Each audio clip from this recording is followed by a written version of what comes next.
Hey guys, it is me, and I am back with Finding Langston. We are on chapter 10. We just found out in chapter 9 that Langston's mom loves magnolia trees, or she loved magnolia tree flowers or whatever.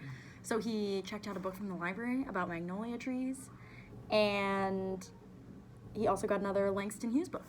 So he's pretty excited. I'm pretty excited. Let's jump in. Chapter 10.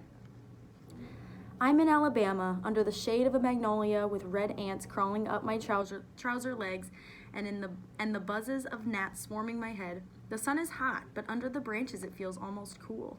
Mama sits on the porch, fanning away flies. She laughs when she sees me.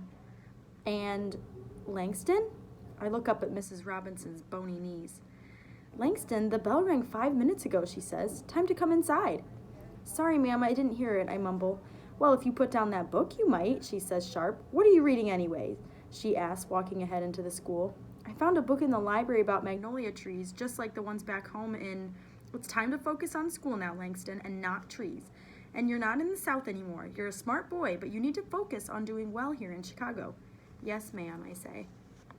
We can hear the classroom from down the hall. Without Mrs. Robbins in the room, they're loud and horsing around. When I walk in, it gets quiet. I walk to my seat.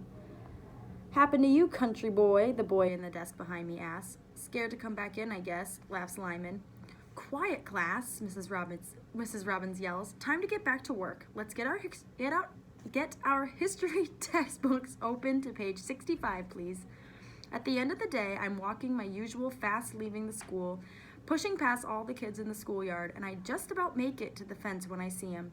He's right there at the sidewalk waiting. Ain't gonna be no getting home in a hurry now to read before Daddy gets home. Spent all this time, hated being alone, and now all I want is the quiet to look at my books. Plus, I got a box of letters under Daddy's bed needs looking at. But Lyman ain't interested in letters and books. Lyman is interested in Langston. So when he starts his stuff, I tell him, leave me alone! Yell it right in his face. Lyman is so shocked he don't say nothing at first. That is, till Errol and Clem start laughing. He told you, Lyman, they chant. When he sees me sort of smiling and trying to keep walking, his fist hits my mouth so hard I near think my head will break in two. Fight! Fight! I hear everyone yelling. This ain't what I want, but Lyman's wound up. Before he swings again, one of the teachers who's supposed to be watching us yells, Enough! Red-faced, he stands with his hands on his hips. Looks like he's ready to snatch us both up. Go on home now, he shouts to the crowd as everyone begins walking away. Lyman leans over, whispers in my ear, See you tomorrow, country boy. Time I get to Wabash, I've wiped most of the blood from my lip, but I can feel it getting big and know Daddy's gonna be mad. Daddy's always wanted me to turn the other cheek till I ain't got another cheek to turn. I'm digging the key out of my shoe when I hear Mrs. Fulton's door open behind me. I pretend I don't hear. Langston, she says. She does know my name. Ma'am, I say, not wanting to turn till I can wash off my lip. You hear me talking to you? She asks. Yes, ma'am, I say, still not turning, still digging for my key.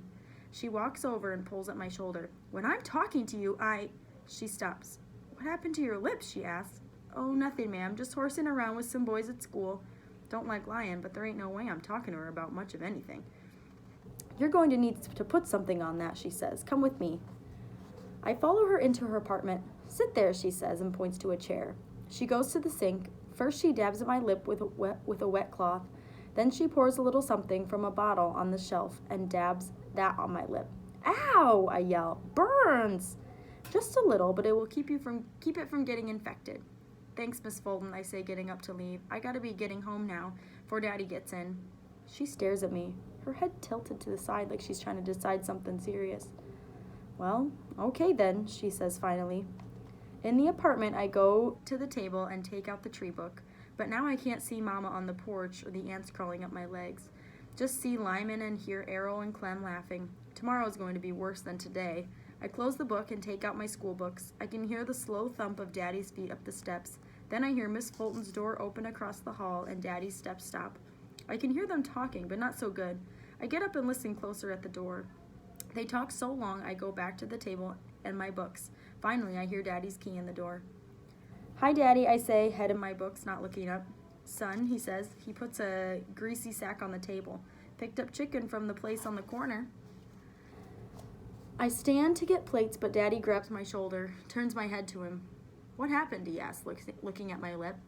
I'm tired, and my lip is hurting, and I hate Lyman, and the tree book ain't good to me no more, and I miss my mama, but I can't say any of those things, so I just let the water go, one big drop after the next. Daddy sits down and pulls up the other chair close.